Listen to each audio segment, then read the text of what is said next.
Jordan, appreciate the contribution there, sir. Thank you for that. Any thoughts on the Block O recipient this year? I think it needs to be somebody who can actually wear the number. I know it's all well and good to sit there and put it on an offensive lineman, but by rule they can't wear it. I'm gonna sit there. I'm gonna say Xavier Johnson.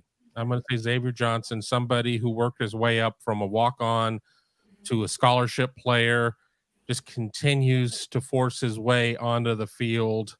I think that there's some of the things that they want that Block O jersey to represent that are in Xavier Johnson. And really, at this point, all you have to do is just take the one off of his current jersey and he's there. Slide the 0 over.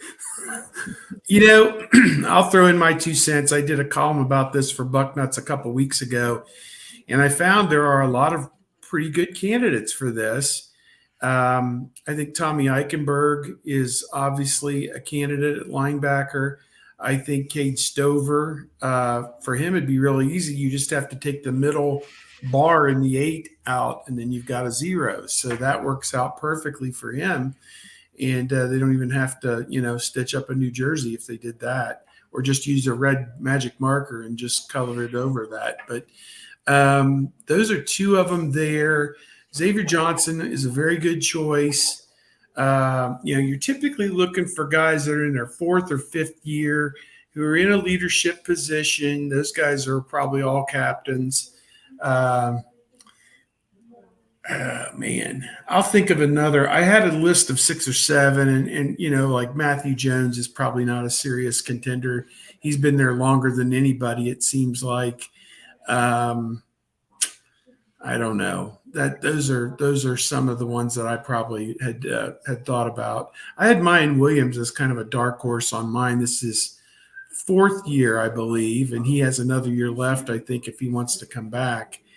But it's weird. A lot of guys have another year left, but I fully believe out of the 22 starters on offense and defense, they're going to lose like 14 or 15 of them off this team. So, yeah, it's going to be a mass exodus after this season.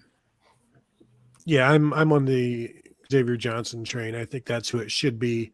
Wouldn't be shocked if it's Cade Stover, but Xavier Johnson, former walk-on, has done everything.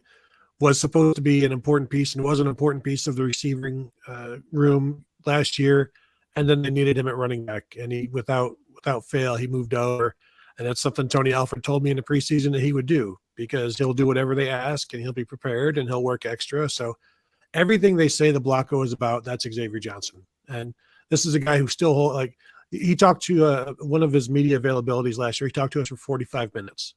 Some guys will talk for 5. And he was there for 45 minutes, just, telling his story, answering questions. He's a really good dude. And I would be a little surprised if it's not him at this point. Yeah, I think we got a pretty good handle on it. I think it's going to be one of those 3 or 4 players, because I'm looking at the roster and nobody else really jumps out at me that would be a strong contender.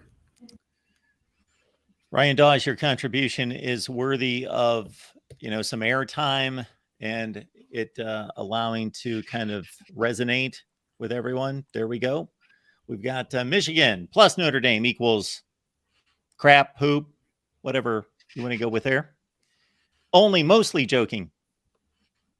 I just read them. Well, thanks, Ryan. Other than Ohio State, you want them to win all their games so that when Ohio State beats them, it means something. You have wins over a couple of top 5, top 10 teams. That's about all I would say about. That's all I have to say about that. But I think that's an old Andy Geiger line that you're only as good as the company that you keep and the teams that you play. And the years when Ohio State would beat up on a 5-7 Michigan team, the only people who really cared about that were in Franklin County, Ohio. There was nobody else in the country that thought that meant anything. So, you want the teams you play to be at their best when you play them and to have a great year so that it reflects well on you and pumps up your own resume and ranking and certainly everything. I mean, they're going to have to beat some really good teams to knock Georgia or whoever wins the SEC out of the number 1 position. And why is that important? Well, If you're number one, then you play number four potentially in the playoffs instead of being 2 versus 3, which is probably a tougher road to go. So, plus, what's our feeling if they somehow did get number one? Would you want to see Ohio State fly all the way to California to play in the Rose Bowl against number 4, or would you rather have them play marginally closer to home in New Orleans as the number 1 team? And probably part and parcel of that is who would they be playing? If they're playing LSU, then hell no, you don't want to play that game in New Orleans. But you definitely want to choose the Rose Bowl for that one. But I don't know. What do you guys think about that scenario? Where would you rather be? That's a tough one. It'll be interesting. I'll just throw this in real quick, Kevin. If it's USC in the Rose Bowl or LSU in New Orleans, you got to go to the Rose Bowl. Yeah. I mean, there's a lot of talk that it's going to be 2 Big Ten teams and 2 SEC teams. I mean, what I've seen in terms of the predictions and things of that nature. But I would say the Rose Bowl. Selfishly, I want to go back to New Orleans and go to Bourbon Street, but it's not up to me. So I think that there are more scenarios where the Rose Bowl works. Dickie Brennan's, Mike Anderson's, the Beignets, Harrah's. There's a lot of good reasons to go to Bourbon Street, obviously, a lot of good reasons to go to New Orleans.